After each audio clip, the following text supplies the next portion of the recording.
तो आज के अपने इस वीडियो लेक्चर में हम आप लोगों से बात करने जा रहे हैं काइंड्स ऑफ मेन वर्ब। ठीक है, इंग्लिश में मेन वर्ब की अगर हम काइंड की बात करें तो दो टाइप्स के ऊपर हम लोग इसको कैटेगराइज करके पढ़ते हैं। टाइप 1 के अंतर्गत हम लोग पढ़ते हैं ट्रांजिटिव और इनट्रांजिटिव वर्ब। वही टाइप 2 के अंतर्गत हम लोग पढ़ते हैं finite and non finite verbs. ये मेन वर्ब के मुख्यतः डिविजन्स हैं, उसके प्रकार हैं। ठीक है, तो टाइप 1 की अगर हम बात करें तो आपको बताऊं कि ट्रांजिटिव और इनट्रांजिटिव वर्ब दोनों ही बेहद इंपॉर्टेंट है। ठीक है, ट्रांजिटिव वर्ब किसे कहते हैं? एक शब्द में इसको आप समझ सकते हैं, इसको हिंदी में कहते हैं सकर्मक क्रिया। स माने साथ में, कर्म माने कर्म के, यानी कि वह क्रिया जो कर्म के साथ हो वही सकर्मक क्रिया कहलाती है। और आपको नोट्स मैंने लिखवाया हुआ है।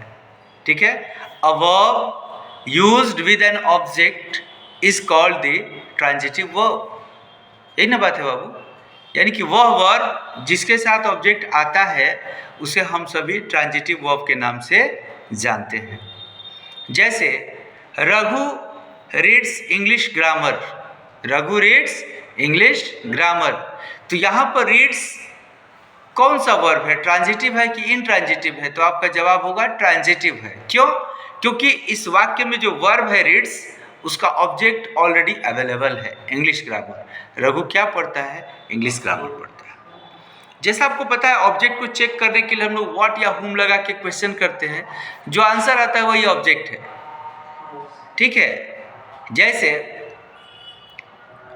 हम लोग अपने छात्रों से प्रेम करते हैं एज ए टीचर, तो इसका अनुवाद क्या होता है? We love our students, we love our students.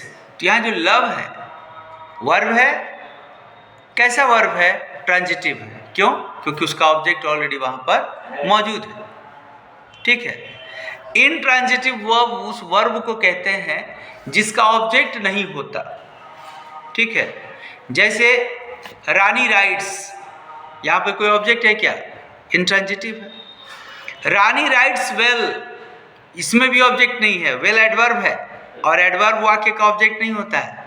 ठीक है, रानी अच्छे से लिखती है, वेल लगा जरूर है लेकिन वो इनट्रांजिटिव वर्ब ही है। समझ गए? तो ये बेसिक डिफरेंस है ट्रांजिटिव और इनट्रांजिटिव का, कि ट्रांजिटिव वर्ब वह होता है जिसके साथ ऑब्जेक्ट हो।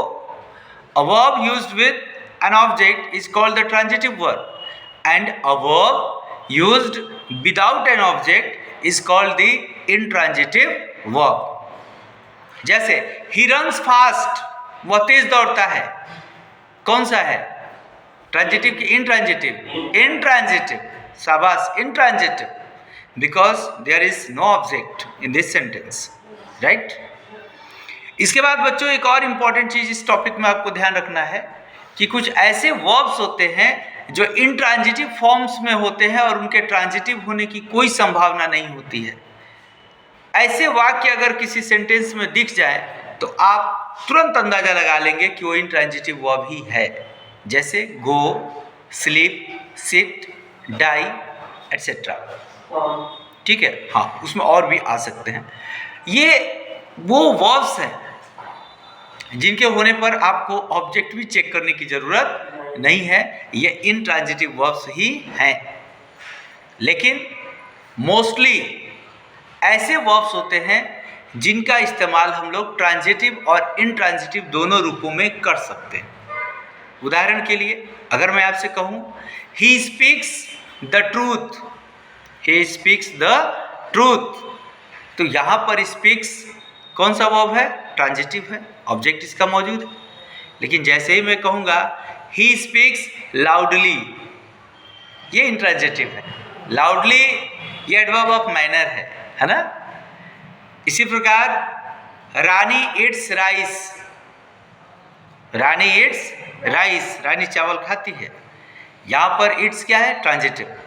लेकिन अगर आप कहिएगा रानी इट्स टू मच, तो यहाँ पर इनट्रांजिटिव। समझ गए? तो ये मुख्य मुख्य बातें थी कि ट्रांजिटिव वर्ब और इंट्रांजिटिव वर्ब में क्या फ़र्क है। मेन है ऑब्जेक्ट का, ऑब्जेक्ट होगा तो ट्रांजिटिव, नहीं होगा तो इंट्रांजिटिव।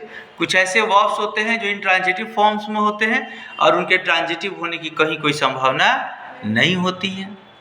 ये आपने देखा, गो, स्लीप, सिट, डाई, डाउन, ठीक है, ये तमाम आपने देख लिया।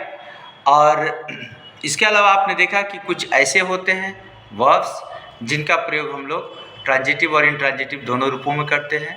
अब ये ट्रांजिटिव कब, कि इनके बाद ऑब्जेक्ट आ जाए, जैसे मैं आपको बता रहा था कि स्पीक्स के बाद ऑब्जेक्ट आ गया तो ट्रांजिटिव हो गया, स्पीक्स के बाद ऑब्जेक्ट नहीं आया तो इंट्रांजिटिव।